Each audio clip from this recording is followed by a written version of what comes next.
ठीक है, फिर आप सब याद प्रॉपरली करते चलो। अच्छा, आपको एक बात तो समझ में आया होगा। सुनो सुनो, बात ही नहीं करो, अब सुनो, ध्यान सुनो, बहुत कम टाइम लगता है, मतलब अपने पास टाइम भी बहुत कम है, तो आप सब थोड़ा कंसंट्रेशन से सुनो।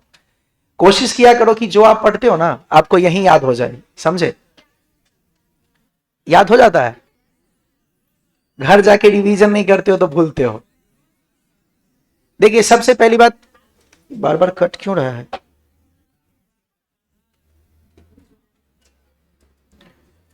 सबसे बड़ी बात क्या है पता है?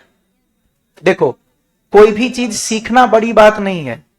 समस्या क्या होता है, जो आप सीखते हैं ना भूल ही जाते हैं। सिलेबस बहुत ज्यादा है, सिलेबस इतना ज्यादा है कि आपको बहुत ज्यादा चीज पढ़ना पड़ता है। तो आप अगर सारा चीज याद भी कर लो तो पता चलता है दूसरा चैप्टर तीसरा चैप्टर आते आते पहला चैप्टर गायब।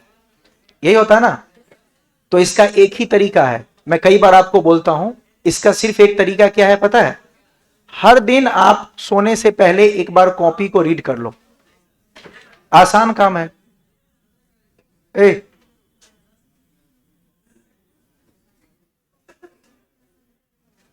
मुंह बंद करके बैठो, नहीं तो आऊंगा रख के पीटना शुरू कर दूंगा। आप सब थोड़ा जल्दी आने की कोशिश किया करो। आपके ग्रुप पे आ गया है, देखो खोल के,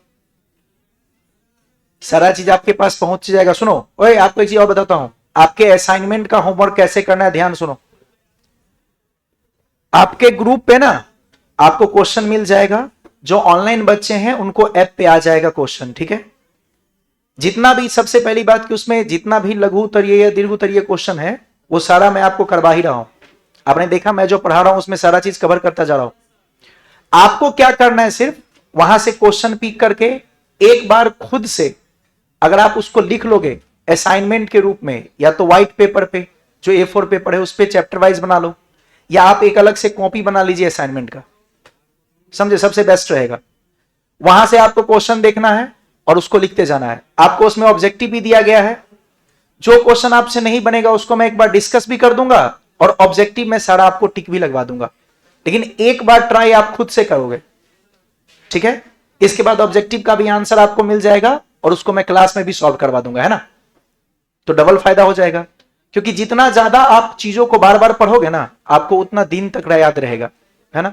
तो आपके लिए जरूरी है कि खुद से लिखा करो, है ना? अदरवाइज मैं चाहता तो नॉर्मली आपको असाइनमेंट से ही पढ़ा सकता था, लेकिन मैं इसीलिए ऐसा किया हूं ताकि आप जब खुद से लिखेंगे ना तो आपको याद होगा। और असाइनमेंट को भी खुद से बनाइए, अपने भाषा में लिख के। बताया था ना कि आप अगर अपने भाषा में लिखते हो तो भूलने का चांस बहुत कम रहता है, तो आपको ऐसे करना है ना। ग्रुप पे दे दिया गया है असाइनमेंट, और जो ऐप में जुड़े हैं उनको ऐप पे अवेलेबल है, उसका अलग से कॉपी बनाना शुरू कर देना है। आपका मैं एक दिन चेक भी करूंगा, नाम नहीं है, मैंने उसका लिंक भेजा था बच्चों को, है ना? जिसके पास नहीं है क्लास के बाद मेरे से मिलना आप, ठीक है? चलिए सुनो, लास्ट क्लास में हमने कहां पे खत्म किया था?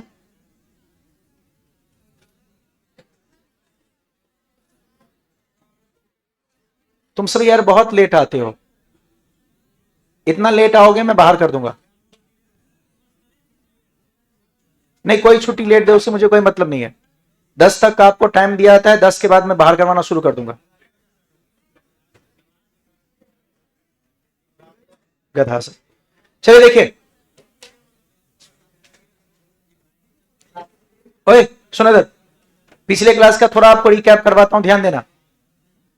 पिछले क्लास में मैंने आपको ER का मान बताया था ना, इसको क्या कहते हैं? माध्यम की सापेक्ष विद्युतशीलता कहते हैं। बताइए, इसका हम लोग ने निर्वात के लिए कितना लिया था? वायु के लिए 1.003, जो लगभग किसके बराबर? जल के लिए, वेरी गुड, और चालक के लिए। फिर मैंने आपको एक बताया था बात, सुनना, चालक माध्यम में जो बल होता है, चालक माध्यम में जो बल आरोपित होता है, ये ER अनंत होने के कारण 0 हो जाता है ना। देखो देखो, बल का सूत्र हमारा बन रहा था, K छोड़ो, मैं आपको लिखाता हूं, सुनो, 1/4 pi epsilon not epsilon R। और बाकी जो आपका है Q1 Q2 बाई, ध्यान से सुनिए, नीचे अगर ER का मान चालक के लिए लिया जाए तो क्या यहां पर अनंत आ जाएगा, और अनंत से भाग देंगे तो आप मुझे बताइए आंसर कितना। तो ये जो आपका विद्युत बल है वो किसी भी चालक पदार्थ के लिए कितना आता है, इसका मतलब समझो, ये प्रश्न पूछा जाता है। अगर कोई आपसे पूछता है वायु में विद्युत बल का मान वायु में, तो सूत्र क्या था, KQ1 Q2 बाई, डायरेक्ट ले लेंगे। और अगर आपको पूछे चालक में, कम से कम दो याद रखना, अगर आपसे चालक में पूछा जाए तो चालक के अंदर विद्युत बल या विद्युत क्षेत्र का मान कितना होता है, 0। इसका मतलब यह हुआ कि चालक के अंदर बाहरी आवेश का प्रभाव प्रवेश नहीं करता है। ऐसे जगह को हम लोग बोलते हैं वैद्युत परिरक्षण। परिरक्षण का मतलब रक्षा करना। तो वैद्युत के प्रभाव से जिस क्षेत्र को रक्षा किया जाता है वो होता है वैद्युत परिरक्षण। समझो, बहुत बार परिभाषा पूछा गया है, वैद्युत परिरक्षण। एक बार वर्ड सुनो, वैद्युत परिरक्षण मतलब क्या, जिसको बाहरी विद्युत क्षेत्र के प्रभाव से रक्षा करें हम, यानी बाहरी विद्युत क्षेत्र का प्रभाव वहां प्रवेश नहीं करेगा, यानी वहां पर विद्युत क्षेत्र या विद्युत बल का मान कितना, 0। वैद्युत परिरक्षण जहां पे किया जाता है उस जगह पे विद्युत क्षेत्र का मान कितना, 0, यानी वहां पर विद्युत क्षेत्र का प्रभाव प्रवेश नहीं करता है। तो वह कौन सा पदार्थ है, चालक। आपको बताया था मैंने, जब क्लास हम लोग कर रहे थे उस समय बताया था, फिर से एक बार रिपीट करता हूं। कहा जाता है कि जब बिजली गिरती है ना, बिजली गिरने के समय में ज्यादा सुरक्षित हम कहां होते हैं, घरों के अंदर या कार के अंदर। तो कहा जाता है कार के अंदर। कार क्या चालक पदार्थ का होता है, अरे कार का बॉडी जो होता है वो चालक पदार्थ का होता है ना। तो चालक के अंदर बाहरी विद्युत क्षेत्र का प्रभाव, तो ऐसा कहा जाता है कि कार के अंदर या बस के अंदर बैठना ज्यादा सुरक्षित है, क्योंकि उसके अंदर बाहरी विद्युत क्षेत्र का प्रभाव प्रवेश नहीं करता है ना। तो इसलिए ऐसा हो पाता है क्योंकि चालक के अंदर विद्युत बल का मान कितना, और ये 0 इसलिए होता है क्योंकि चालक का ER था अनंत। फिर मैंने एक और बात कहा था आपको, इसमें एक छोटा सा कंसेप्ट और आया था। मैंने कहा था जो E था वो क्या था, E0 इंटू ER, सबको याद है। तो इसका परिभाषा कई बार पूछता है। E क्या है अपना, माध्यम की विद्युतशीलता। कोई आपसे पूछे, सुनना अभी मैं यही करने वाला हूं, ध्यान से सुनना सब। आज छोटे छोटे परिभाषा को लिखेंगे और खुद से बनाएंगे। कोई आपसे पूछे माध्यम की विद्युतशीलता क्या है, तो क्या मैं बोल सकता हूं E0 और ER का गुणनफल है। E0 मतलब निर्वात की विद्युतशीलता और ER का मतलब माध्यम की सापेक्ष विद्युतशीलता। इन दोनों के गुणनफल को हम लोग क्या E कहते हैं, नीचे लिखिए, माध्यम की विद्युतशीलता। माध्यम की विद्युतशीलता ब्रैकेट में इसको सूचित किससे करेंगे, E से, एप्सिलॉन, है ना। माध्यम की विद्युतशीलता, माध्यम की विद्युतशीलता लिखे, थोड़ा सा रफ्तार में लिखो आप सब, है ना। लिखे तो निर्वात की विद्युतशीलता, माध्यम की विद्युतशीलता को डैश देके लिखना। निर्वात की विद्युतशीलता, निर्वात की विद्युतशीलता, निर्वात की विद्युतशीलता एवं, निर्वात की विद्युतशीलता एवं क्या, माध्यम की सापेक्ष विद्युतशीलता। माध्यम की सापेक्ष विद्युतशीलता, माध्यम की सापेक्ष विद्युतशीलता के गुणनफल को, के गुणनफल को,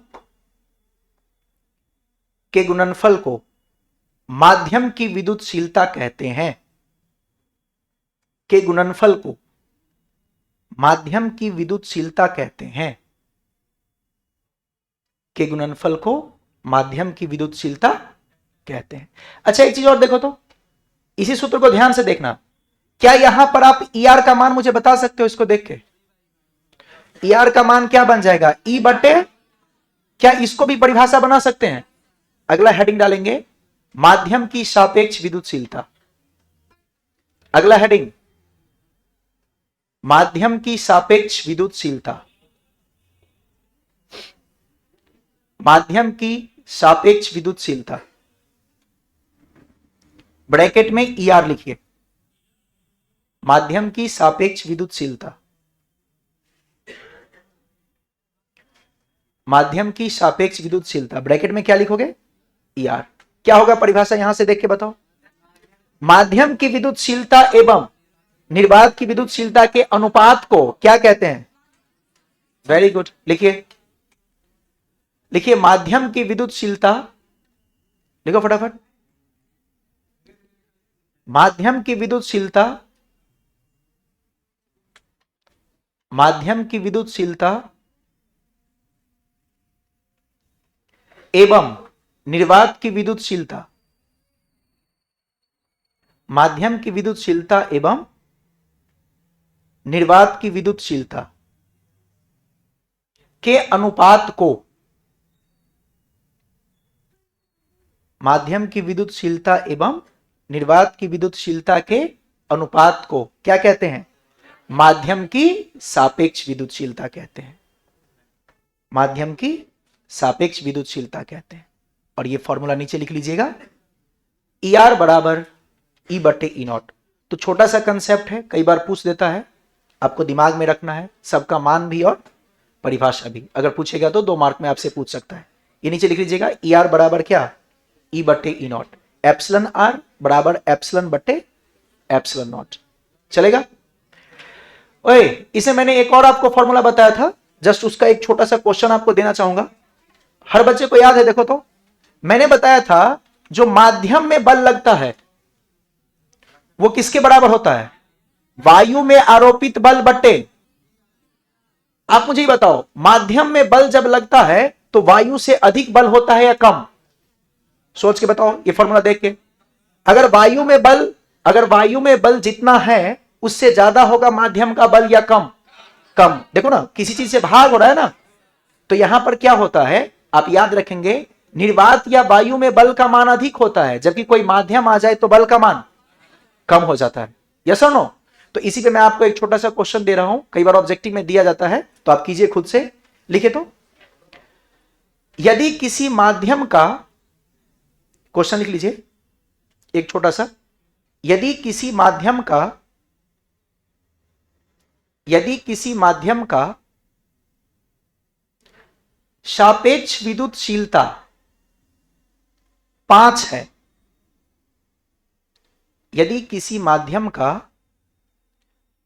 सापेक्ष विद्युतशीलता 5 है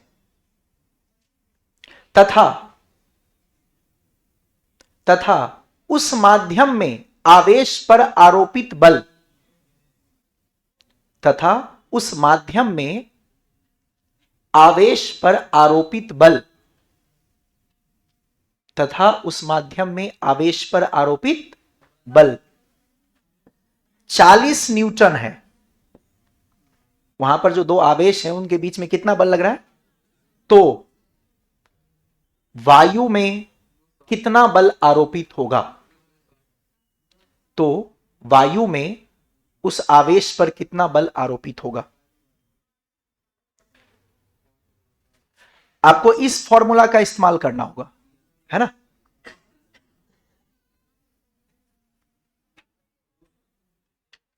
आराम से कर सकते हो। देखिए यहां पे हमको किसमें पूछा है, पहले ये सोचो आप। वायु में पूछा ना? ओए, माध्यम में पूछता है तो हम भाग देते हैं ई आर से, और वहीं पे अगर आपको वायु में पूछा जाए तो क्या E R into F M गुना हो जाएगा? देखो, वैसे भी एक टेक्निक समझो, माध्यम में बल निकालना हो तो कम होगा, कम होने के लिए क्या हमको भाग देना चाहिए? अरे माध्यम में किसी का बल निकालेंगे तो बल ज्यादा बनेगा या कम? क्या कम के लिए भाग देना चाहिए? वहीं पे अगर आपको वायु में निकालना है तो क्या बल का मान ज्यादा होना चाहिए? ज्यादा करने के लिए क्या करें? सिंपल। तो अभी पूछा किसमें है? वायु में, तो गुना करना पड़ेगा। इसका मतलब देखो, ई आर का मान दिया है 5, वायु का बल जो है वो क्या है? ई आर गुने माध्यम का बल। तो ई आर का मान दिया है 5 और किसी माध्यम का बल कितना दिया हुआ है? 40। कितना लग जाएगा? 200 न्यूटन। अच्छा, उल्टा भी पूछ सकता था, अगर कहता कि 2 आवेश के बीच का बल वायु में 200 न्यूटन है और ई आर का मान 5 है, तो बताइए माध्यम में कितना? 40। दिमाग में रखना, माध्यम में पूछे तो भाग देंगे क्योंकि माध्यम में बल कम होता है, और वायु में पूछे तो गुना करेंगे क्योंकि वायु में बल का मान। सिंपल। नीचे नोट करके एक पॉइंट लिख लीजिए, नीचे नोट करके लिखेगा, 2 आवेशों के बीच, नोट करके एक पॉइंट लिख लीजिए, 2 आवेशों के बीच किसी माध्यम में आरोपित बल, दो आवेशों के बीच किसी माध्यम में आरोपित बल, किसी माध्यम में आरोपित बल, किसी माध्यम में आरोपित बल वायु में या निर्वात में, वायु में या निर्वात में, वायु में या निर्वात में आरोपित बल से क्या होता है, कम होता है, आरोपित बल से कम होता है, आरोपित बल से कम होता है। माध्यम में जो बल लगता है वो वायु की तुलना में क्या रहता है, कम, इसलिए माध्यम का पूछेगा तो भाग दे देंगे किससे, ER से। जबकि अगर वायु में पूछे तो बढ़ना चाहिए ना, तो उसको क्या करेंगे, मल्टीप्लाई। इतना भी याद रखोगे तो आपका काम चल जाएगा। यस और नो, सिंपल है। लिखे तो एक और प्रश्न दो या कर लोगे ऐसे, आप कर लोगे ना। चले फिर आगे बढ़े। कूलम्ब का नियम हमने पढ़ा ना, तो आज हम लोग पढ़ेंगे कूलम्ब के नियम की सीमाएं। आपको पता है कूलम्ब का नियम हमेशा लगता, मतलब वो वैलिड हमेशा के लिए नहीं है। तो कहां कहां पे वो वैलिड है, कूलम्ब के नियम को लगाने के लिए हमें क्या क्या देखना चाहिए, उसके बारे में लिखते हैं। नीचे लिखे, बहुत इंपॉर्टेंट क्वेश्चन ये भी है, बहुत बार पूछा है। कूलम्ब के नियम की सीमाएं, हेडिंग डाल लीजिए, कूलम्ब के नियम के सीमाएं। आप सबको पता होगा, चैप्टर के नाम पे ही उसकी सीमा है, कूलम्ब के नियम की सीमाएं, कूलम्ब के नियम की सीमाएं। सुनना, कूलम्ब का नियम हम कब लगाते हैं वो समझ लो आप। पहले बताओ तो कूलम्ब का नियम किसी भी आवेश के लिए लगाते हैं या बिंदु आवेश के लिए। तो पहला सीमा यही है कि ये आप तभी लागू करोगे जब आवेश कैसा हो। तो पहला पॉइंट लिख लीजिएगा, आपसे 2 पॉइंट पूछा जाएगा, छोटा सा चीज है, तो लिखिएगा कूलम्ब के नियम की सीमाएं। लिखेगा पहला नंबर, यह सिर्फ बिंदु आवेश के लिए लागू होता है। याद रखिएगा, कूलम्ब का नियम लगाना है तो आवेश किस रूप में होना चाहिए, बिंदु आवेश के रूप में, है ना। यह सिर्फ बिंदु आवेश के लिए लागू होता है, चलेगा। और दूसरा नंबर, चैप्टर क्या था हमारा, स्थिर वैद्युत। वैद्युत का मतलब आवेश और स्थिर का मतलब विराम। तो यहां पर आवेश कैसा होता है, गतिमान या विराम। इसका मतलब यह हुआ कि यहां पर आवेश हमारा किस अवस्था में हो। तो नंबर 2 लिखेगा, यह सिर्फ विराम आवेश के लिए, यह सिर्फ विराम आवेश के लिए लागू किया जाता है। यह सिर्फ विराम आवेश के लिए लागू किया जाता है। अच्छा, बल लगने के लिए कितने आवेश चाहिए, 1 2। तो क्या दोनों आवेश विराम होना चाहिए, दोनों आवेश विराम होगा तब भी चलेगा। क्या एक आवेश विराम होने से भी काम चलेगा, एक आवेश से भी काम चलता है। कोई एक भी विराम है लेकिन दोनों गतिमान है, फिर काम, ब्रैकेट में लिख लीजिएगा, कम से कम एक आवेश विराम में होना चाहिए। ब्रैकेट में लिख लीजिएगा, कम से कम एक आवेश विराम में होना चाहिए। यहां पर आवेश विराम में हो दोनों तो बहुत अच्छा, लेकिन कम से कम एक विराम में होना चाहिए, गति में दोनों का दोनों होना। अब देखो, इसमें याद कुछ नहीं करना है, आप चैप्टर के हिसाब से सोच सकते हो। इसका नाम है स्थिर वैद्युत, तो इसका मतलब सिंपल है कि इसमें आवेश को किस में होना चाहिए, विराम अवस्था में। तो विराम अवस्था में होगा तभी लगाएंगे। और दूसरी बात मैंने बताया था कि जो भी प्रयोग किया जाता है छोटे चीजों पर किया जाता है ना, इसीलिए हम जब आवेश लेते हैं तो कैसा आवेश लेते हैं, बिंदु आवेश, यानी आवेश का मान बहुत छोटा होता है। बिंदु आवेश का मतलब क्या, आवेश का मान बहुत छोटा है ना। तो याद रखिएगा, कभी भी कूलम्ब का नियम लगाना हो तो आवेश कैसा होना चाहिए, बिंदु आवेश, और साथ ही साथ गतिमान या स्थिर, स्थिर अवस्था में। याद रहेगा। चलिए नेक्स्ट लिखिए, एक छोटा सा कंसेप्ट, और ये सब इंपॉर्टेंट चीज है तो इसको आपको पढ़ना है, याद रखना है और समझ समझ के याद करना है ना। इसमें नेक्स्ट आपको बता देता हूं, कूलम्ब के नियम का सदिश प्रारूप पढ़े थे ना आप सब। लिखिए, कूलम्ब के नियम का सदिश प्रारूप, कूलम्ब के नियम का सदिश प्रारूप। कूलम्ब के नियम को सदिश रूप में क्यों लिखते हैं आपको पता है, कूलम्ब के नियम का सदिश प्रारूप। आ जाए क्या? सुने इधर, कूलम्ब के नियम का सुना ध्यान से। आप मुझे बताओ, कूलम्ब के नियम से जो आपने सूत्र पढ़ा था, ध्यान देना सब लोग, अब ध्यान से इधर देखो, क्या पढ़ा था? K Q1 Q2 बटे, मेरा एक छोटा सा क्वेश्चन है आपसे, इस सूत्र से आप बल का मान निकालते थे, बल का दिशा और मान दोनों निकालते थे। इस सूत्र से क्या निकलता है? बल का मान, दिशा या दोनों? नहीं। यहां से आपको याद होगा मैंने बोला था आवेश का सिर्फ मान लेंगे, तो यहां पर जब आप बल का सूत्र लगाते हैं तो बल का सिर्फ क्या निकलता है, और दिशा आप निकालते थे उसकी प्रकृति को देख के, समान प्रकृति है तो प्रतिकर्षण और विपरीत प्रकृति है तो मैं ये कहना चाहता हूं कि इस सूत्र में मान है, दिशा है, दोनों है, सिर्फ मान है। तो वैज्ञानिक ने क्या कहा पता है? इसको आप ऐसे परिवर्तन करो कि इसी सूत्र में मान भी आ जाए और दिशा भी आ जाए। सदिश का मतलब जिसका मान भी हो और दिशा भी हो, सिर्फ दिशा नहीं। अदिश का मतलब जहां सिर्फ मान हो। यहां अभी आप जो इसको लिख रहे थे ना, ये समझो कि अदिश के रूप में आप बल को निकाल रहे थे, सिर्फ यहां पे उसका मान निकालते थे, लेकिन उन्होंने कहा कि इस फॉर्मूला में कुछ ऐसा चेंज करो ताकि इसमें मान भी निकल जाए और दिशा भी निकल जाए। तो सबसे पहले तो आपको यह समझना होगा कि दिशा निकालने का क्या टेक्निक है। आप लोग को पता होगा दिशा निकालने के लिए हम लोग इस्तेमाल करते हैं किसका? कुछ याद है? Unit vector. अरे यस और नो? कभी भी दिशा निकालने के लिए हम लोग प्रयोग करते हैं यूनिट वेक्टर का। यूनिट वेक्टर मतलब कैसा सदिश? इकाई सदिश, याद है? अब सुनना, इससे तो हमें मान मिल गया। ओए, इस सूत्र से हमें बल का क्या मिला? क्या हम इसमें दिशा लगा दें तो यह सदिश बन जाएगा? एक सदिश का मतलब उसमें मान भी होना चाहिए, और अभी आप इससे मान तो निकालते हो, लेकिन दिशा निकालने के लिए हम प्रकृति को देखते हैं। समान प्रकृति होता है तो प्रतिकर्षण होती है, विपरीत प्रकृति होता है तो। लेकिन मैं कह रहा हूं कि इसमें ऐसा कुछ करें, इस सूत्र में ही कुछ ऐसा करना है कि मान के साथ साथ क्या निकल जाए, बस बन जाएगा ये सदिश। इसका मतलब सदिश निकालना बहुत ईजी है। मान तो हमारे पास पहले से है, अगर हम दिशा निकालना सीख जाएं और इसमें दिशा लगा दे तो क्या ये सदिश बन जाएगा? अब दिशा निकालने का एक टेक्निक सुनो, ध्यान से सुना सब लोग। अगर मैं कहता हूं कि एक वेक्टर है ए वेक्टर आपको दे दिया गया, ध्यान से सुनना, कहीं पे लिखा है 10 मीटर पूरब की ओर, मान लीजिए 10 मीटर क्या। अब एक बात ध्यान से सुनना, आपको थोड़ा सा एक टेक्निक बता रहा हूं, आपको पहले से पता है बट थोड़ा सा समझ लो।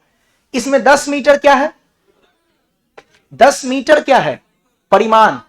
अरे 10 मीटर क्या है? और पूरब क्या है? मान और दिशा होती है तो क्या वो सदिश होता है? तो सदिश का संकेत है।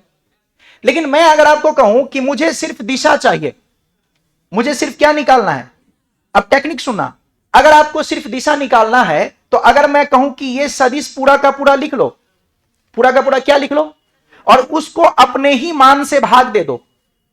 मान का सुनना, जब सदिश होता है तो हम ए वेक्टर लिखते हैं, और जब सिर्फ मान को लिखते हैं तो क्या हम अल्फाबेट का यूज करते हैं। तो अब सुना, ये क्या हो गया? ए वेक्टर का मतलब हो गया 10 मीटर पूरब की ओर, यस और नो। और नीचे क्या आ गया वो देखना, ए का मतलब हो गया इसका मान। मान कितना है? अगर मैं इसको कैंसिल कर दूं क्या बचा? आप जरा समझना कि दिशा कैसे निकला। जिसका भी दिशा निकालना हो ना, उस सदिश को उसके अपने ही मान से क्या करो? भाग दे दो। ध्यान सुना जो मैं कहना चाह रहा हूं, कोई सदिश में मान भी होती है और दिशा भी होता है। अगर उसको आप मान से भाग दे दोगे तो क्या बचेगा? सिर्फ। और हमें इस सूत्र के लिए दिशा की जरूरत थी, तो दिशा निकालने का टेक्निक एक समझ में आया मुझे कि हम किसी सदिश को उसके मान से भाग दे देंगे तो क्या दिशा बच जाएगा। और जब ऐसा करते हैं तो इसी को बोलते हैं क्या? इकाई सदिश, यूनिट वेक्टर, यस और नो। इसका मतलब इसका यूनिट वेक्टर का संकेत क्या होता था? इसका संकेत होता है जो वेक्टर है वो लिख के उस पे कैप लगा दो। याद है ए कैप? ए कैप का मतलब क्या हो गया? ए वेक्टर बाई ए। ऐसे बी कैप लिखा होगा तो बी वेक्टर बाई। मतलब मैं ये कहना चाहता हूं कि जिसका भी दिशा निकालना है उसका मुझे इकाई सदिश निकालना होगा, यस और नो। एकांक सदिश भी कहते हैं उसे। तो अगर आप अपने सदिश को उसके मान से भाग दे दो तो क्या सिर्फ दिशा बचेगी? और जब सिर्फ दिशा बचेगा तो दिशा निकालने का एक टेक्निक समझ में आ गया। दिशा निकालने का टेक्निक क्या है? सदिश को अपने मान से भाग देना है। वही सदिश को अपने मान से भाग दूंगा तो दिशा निकलेगा, और इसी दिशा को अगर मैं इसके साथ रख दूंगा तो इधर मान बन गया, इधर दिशा बन गया, तो क्या यह हमारा सदिश के रूप में परिवर्तित हो जाएगा। अभी हमारा जो सूत्र था वो क्या था, हमारा सूत्र था F बराबर K Q1 Q2 बाई, लेकिन ये हमें क्या देता है, ये हमें देता है सिर्फ मान। हमें इसके साथ क्या चाहिए, अगर आप दिशा ले लेंगे तो क्या ये सदिश बन जाएगा। अब देखो दिशा के लिए क्या करेंगे, बात ध्यान से सुनना, मैं एक रफली आइडिया देता हूं फिर इसको डिटेल में लिखेंगे। जैसे मान लीजिए बल का आपने सूत्र निकाला K Q1 Q2 बाई, ये तो सिर्फ मान है, हम चाहते हैं कि इसमें दिशा भी आ जाए, तो दिशा आने के लिए क्या बताए थे कि सदिश को उसके ही मान से भाग दे दें। तो सोचो अगर मैं लिखूं R वेक्टर बटे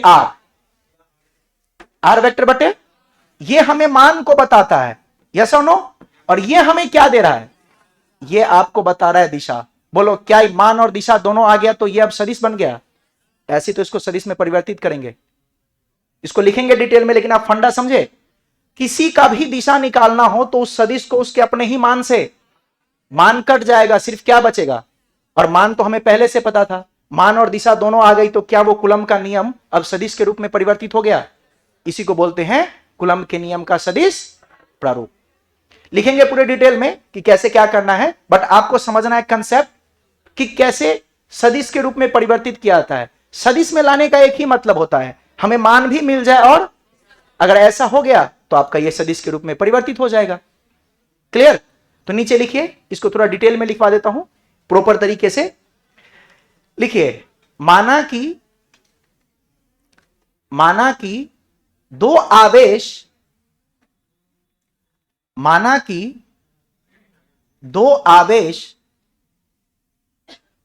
Q1 एवं Q2, माना कि दो आवेश Q1 एवं Q2 एक दूसरे से R दूरी पर, एक दूसरे से कितना दूरी, R दूरी पर रखी गई है, R दूरी पर रखी गई है, जिसका स्थिति सदिश, R दूरी पर रखी गई है, जिसका स्थिति सदिश क्या है, R1 वेक्टर एवं क्या है, R2 वेक्टर है, जिसका स्थिति सदिश समझते हो, वैसी सदिश जो कहां से आरंभ होती है, मूल बिंदु से, कहां से, जिसका स्थिति सदिश R1 वेक्टर एवं R2 वेक्टर है। तो कूलम्ब के नियम का सदिश प्रारूप लिख लीजिए, तो कूलम्ब के नियम का सदिश प्रारूप इस प्रकार होगा। कूलम्ब के नियम का सदिश प्रारूप इस प्रकार होगा। यह चित्र बना दीजिए आप सब, यहां से इसका स्थिति सदिश बन जाएगा R1 वेक्टर, और इसका स्थिति सदिश कितना, R2 वेक्टर। ऐसे दिखा दीजिए, ये फिगर बना के दिखा दो।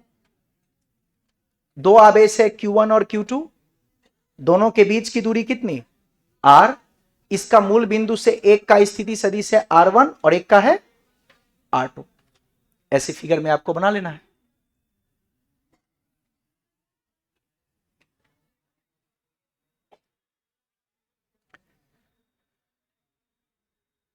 सदिश में बदलने का सिर्फ एक ही फंडा है, उसका मान चाहिए और दिशा चाहिए।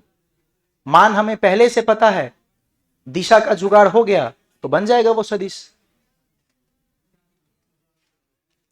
बातें नहीं करो, ध्यान से सुन लो, लिख लो,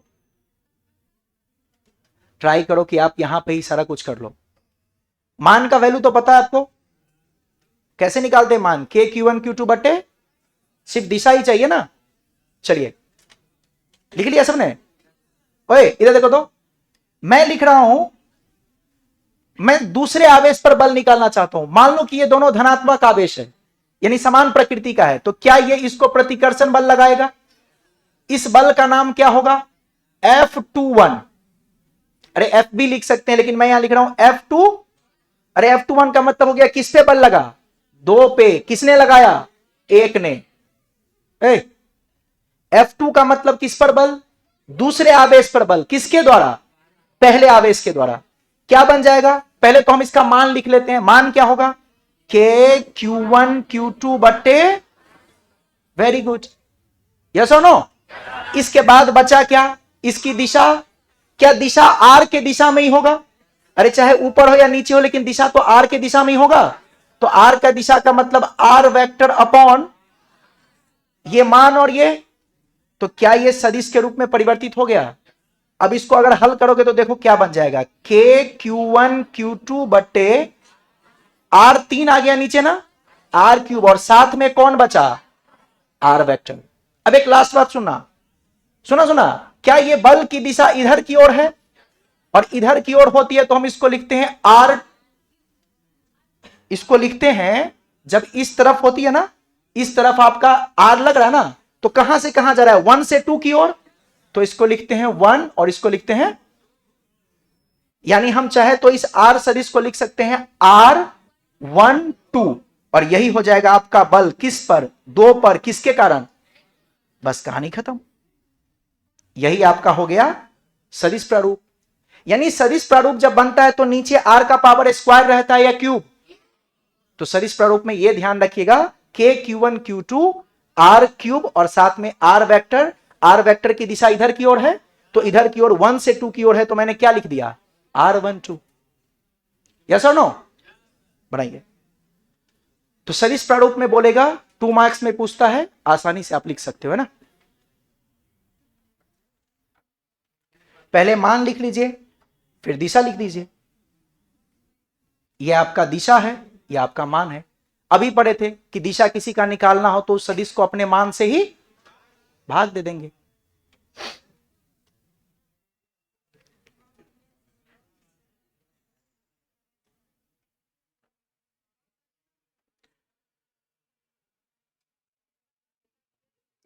तो कभी भी आपको बोला जाए कूलम्ब के नियम को सदिश रूप में लिखें या कूलम्ब बल को सदिश के रूप में लिखें, तो आपको उस मान के साथ किसको गुना करना है? दिशा को। दिशा गुना करने का तरीका क्या होगा? उस सदिश को अपने ही मान से भाग दे देंगे। जब आप सदिश को अपने ही मान से भाग देंगे, नीचे आर क्यूब हो जाएगा, और ये आर सदिश जो बचेगा वो 1 से 2 की ओर होगा, तो लिख देंगे R1 2।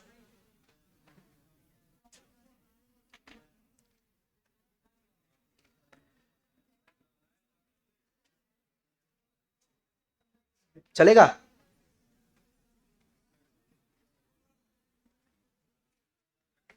आप इतना कम से कम दिमाग में बैठाओ ना, ये तो आप स्टेप लिख ही लोगे। यहां तक आपके दिमाग में बैठ गया तो काम हो गया। मान का वैल्यू कितना? K Q1 Q2 बाई, और दिशा का वैल्यू आर वेक्टर बटे, ये बन गया आर क्यूब, और दिशा था 1 से 2 की ओर, इसलिए क्या लिख दिए? 1 2। सिंपल, हाँ या ना? बस। तो सदिश प्रारूप में बोलेगा 2 मार्क्स में इजीली पूछा जाता है, आप आसानी से कर लेंगे। चलेगा? नेक्स्ट लिखिए, आप लोग को एक चीज पढ़ाया गया था, अध्यारोपण। अध्यारोपण का मतलब, अरे अध्यारोपण मतलब क्या था? जोड़ना। कौन सा जोड़? सदिश का जोड़। यही था ना यहां पे सारे। आप मुझे बताओ, जो हम पढ़ रहे हैं विद्युत बल, वो अदिश है कि सदिश है? सदिश है ना। तो सदिश के जोड़ के लिए हम जो प्रयोग करते हैं उसी को कहते हैं बलों का, नेक्स्ट लिखिए, बलों का अध्यारोपण। नेक्स्ट हेडिंग, बलों का अध्यारोपण। पहले आप समझ लो अध्यारोपण क्या है, बहुत छोटा सा चीज है, आप समझ लेंगे तो फिर उसको आसानी से लिख सकते हैं। बलों का अध्यारोपण सुनो तो, ध्यान सुनिए आप लोग। जैसे मान लीजिए कि यहां पर एक आवेश है Q1, एक आवेश है Q2, एक आवेश है Q3। समझना ध्यान से, बहुत इजी है, छोटा सा सेंटेंस है, याद हो जाएगा और बहुत इंपॉर्टेंट भी है। आप मुझे बताओ तो Q1 आवेश पर अगर बल की बात की जाए तो क्या Q2 Q1 पे बल लगाएगा? यह मुझे बताओ। क्या Q1 आवेश पर आपसे बल पूछा जाए, पहले मुझे बताओ बल लगाने के लिए क्या 2 आवेश होने चाहिए? तो क्या हमारा Q2 आवेश Q1 आवेश पर बल आरोपित कर रहा है या नहीं कर रहा है? अरे दो आवेश हैं तो इन दोनों के बीच में आपस में क्या लगेगा? Q1 की बात अगर मैं करूं तो क्या Q1 पर Q2 बल लगाएगा? अच्छा, क्या Q1 पर Q3 भी बल लगाएगा? हाँ। किसी आवेश का बल देखेंगे तो वहां उपलब्ध जितने भी आवेश हैं क्या सभी बल लगाएंगे?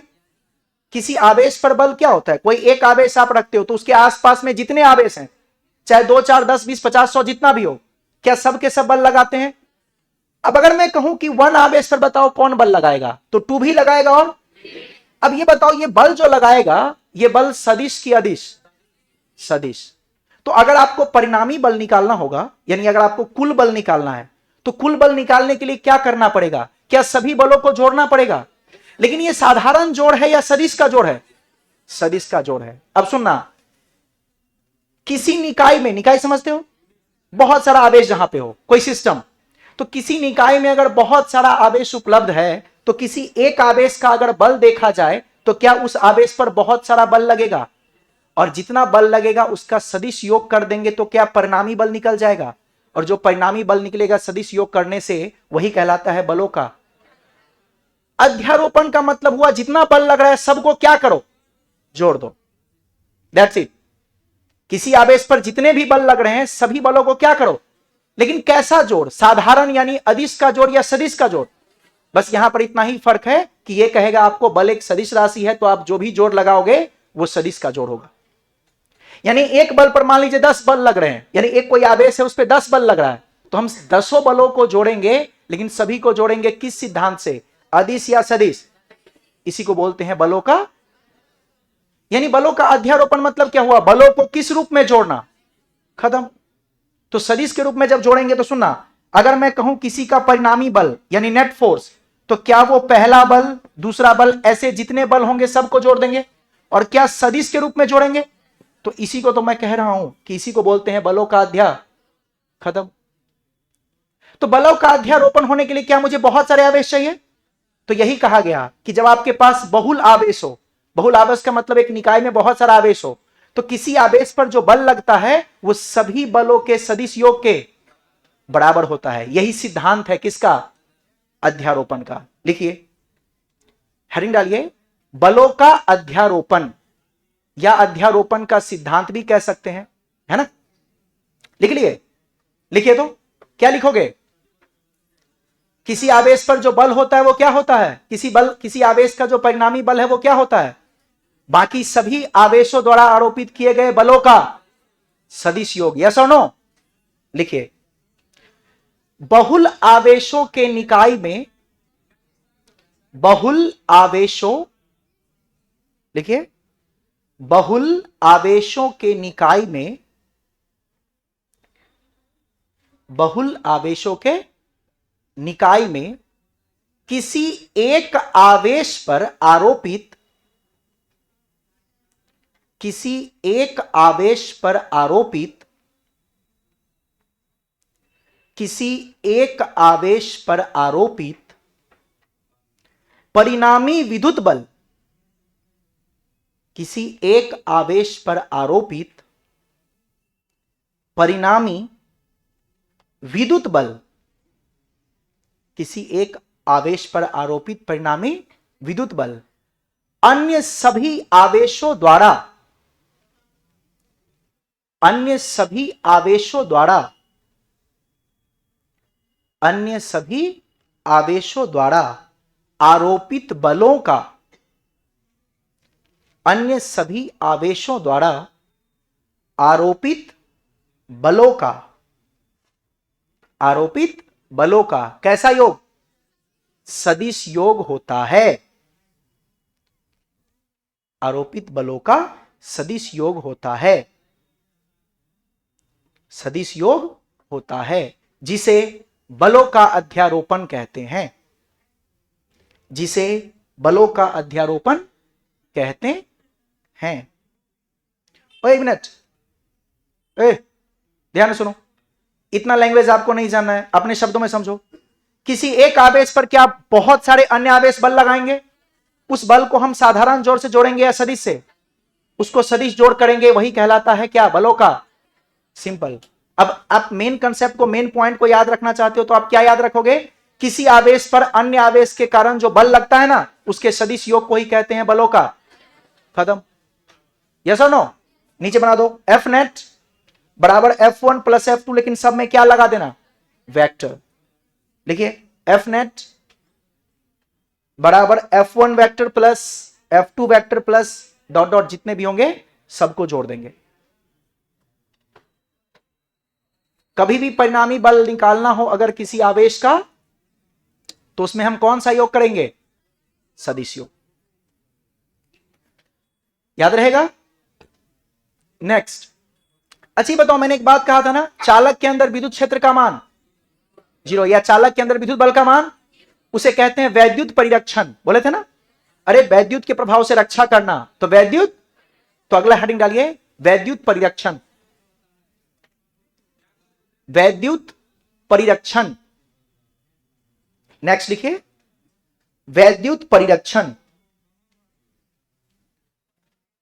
वैद्युत परिरक्षण। अरे वैद्युत परिरक्षण का मतलब क्या, बाहरी विद्युत के प्रभाव से किसी का रक्षा करना। लिखिए किसी निश्चित क्षेत्र को, वही लिखेंगे, लिखो किसी निश्चित क्षेत्र को, नाम से स्पष्ट है, परिरक्षण का मतलब रक्षा, किससे, बाहरी विद्युत क्षेत्र से।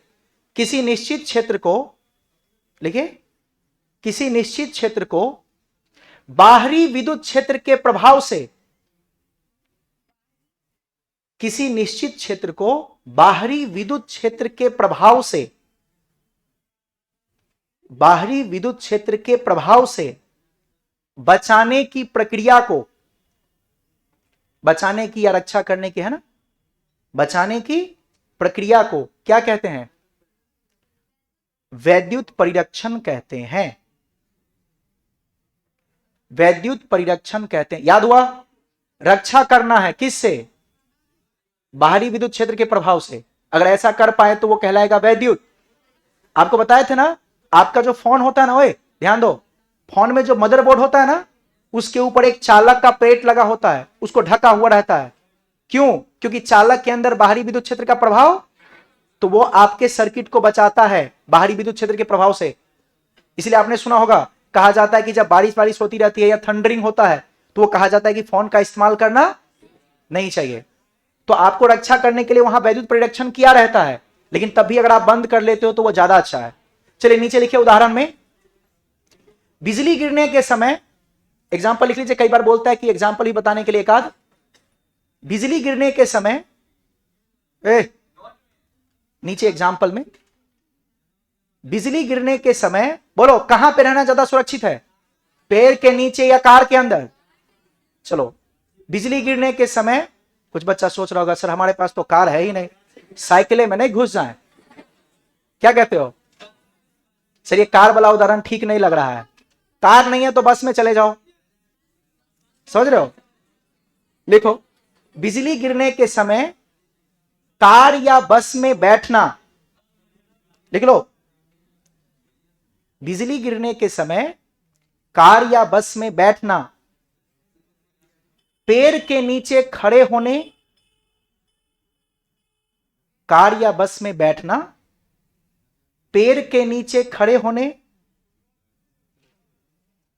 पेड़ के नीचे खड़े होने, या खुले मैदान में खड़े होने, या खुले मैदान में खड़े होने, या खुले मैदान में खड़े होने से अधिक सुरक्षित है, से अधिक सुरक्षित है। ज्यादा सुरक्षित आप कहां रहेंगे, कार या बस में बैठना। वैसे साइकिल में बैठ जाओ तो कम सुरक्षा नहीं है। पूछो कैसे? कार वाला आएगा आपको उड़ा देगा, हो गए सुरक्षित, फिर लाइफ में कोई टेंशन, न बोर्ड का टेंशन, न एग्जाम का टेंशन, न पढ़ने का टेंशन। क्या कहते हो? चलो, तो एक मिनट सुनना, ओए तुम तो ये समझ लिया कार के अंदर सुरक्षित रहना, घर जाके पापा को बोलना कि मुझे बहुत डर लग रहा है, क्या खरीद दीजिए। कहेंगे फरवरी में एग्जाम दे दो बेटा, इसके बाद तुमको हेलीकॉप्टर ही दिलवाएंगे। बात समझ रहे हो? इसके बाद पकड़ के कूट देंगे, क्योंकि जैसा तुम्हारा लक्षण है, मार्क तुम्हें खुद भी पता लग रहा होगा। ओए चलो खैर, अभी भागना नहीं है, 2 मिनट और रुक जाओ। सुनो मैंने क्या क्या पढ़ा है एक बार सबको समराइज करते हैं और फिर एक छोटा सा कंसेप्ट बताता हूं, फिर छोड़ूंगा, इसलिए ध्यान से सुनो। ओए ध्यान दो सब लोग। वैद्युत परिरक्षण में सुनना ध्यान से, 2-4 मिनट बता रहा हूं, सुन लो। वैद्युत परिरक्षण में हम किसी चालक पदार्थ के अंदर चले जाते हैं तो सुरक्षित क्यों होते हैं? क्योंकि चालक पदार्थ के अंदर विद्युत क्षेत्र या विद्युत बल का मान सिंपल है। इसके बाद अध्यारोपण में आपने क्या पढ़ा? जितने भी बल आरोपित होते हैं सबको हम साधारण जोड़ से जोड़ेंगे या सदिश, तो इसलिए हम वहां पे इस्तेमाल करते हैं क्या? बलों का अध्यारोपण कहते हैं उसे, सदिश योग को, है ना। फिर आपने क्या पढ़ा था? कूलम्ब के नियम की सीमाएं। क्या सीमा थी? कूलम्ब का नियम लगाने के लिए आवेश कैसा हो, और आवेश गति में होना चाहिए, विराम में कम से कम एक आवेश होना चाहिए। सिंपल, यस और नो। चलिए एक छोटा सा चीज और मुझे बताना था, क्या द्विध्रुव आप लोग जानते हो? लिख लो, हेडिंग डालो, 2 मिनट रुक जाओ कि जाओगे? 2 मिनट लिख लो बस। अगले क्लास में द्विध्रुव का जो 5 मार्क्स वाला क्वेश्चन है उसको प्रूफ करेंगे, लास्ट टॉपिक यही है अपना, और उसको कंप्लीट कर लेंगे, है ना। अच्छा, द्विध्रुव से पहले आपको विद्युत क्षेत्र और विद्युत विभव भी मुझे बताना है। एक काम करो, द्विध्रुव मत डालो आप, इससे पहले विद्युत क्षेत्र लियो, काट दो उसको। सुनिए, सबसे पहले छोटा सा एक चीज है, पढ़ा देता हूं, फिर आप चले जाना, लिख लीजिए। विद्युत क्षेत्र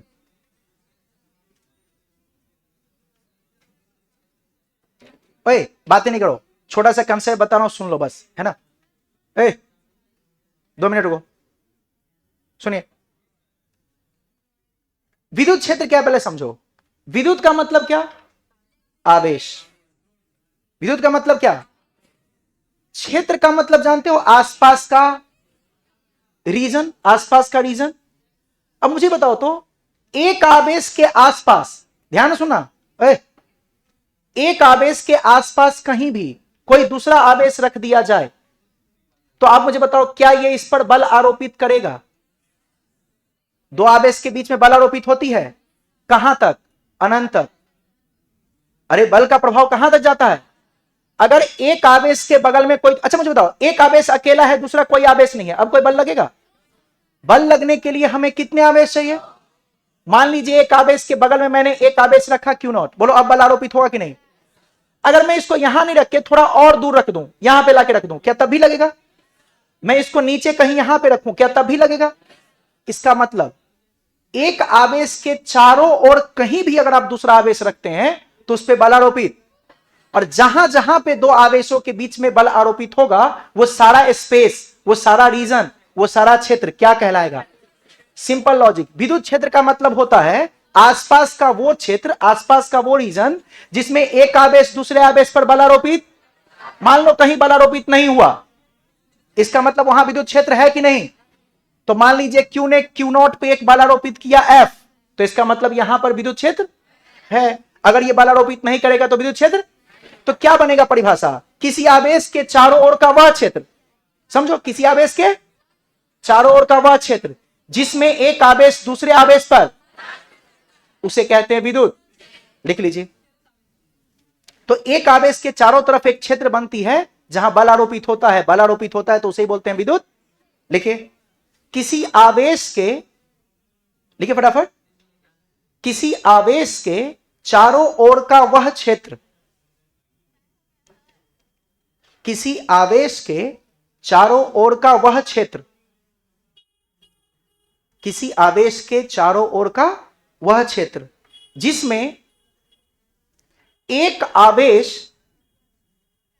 जिसमें एक आवेश, जिसमें एक आवेश किसी दूसरे, जिसमें एक आवेश किसी दूसरे परीक्षण आवेश, दूसरा आवेश का नाम क्या है?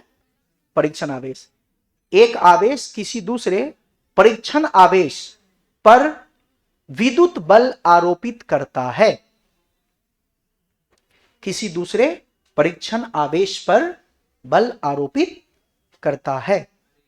याद रहेगा, एक आवेश के चारों ओर कोई दूसरे आवेश को रखेंगे तो उस पर बल आरोपित होगा, अगर होगा तो वो विद्युत क्षेत्र है, और अगर बल नहीं है तो विद्युत क्षेत्र। सिंपल, यस और नो।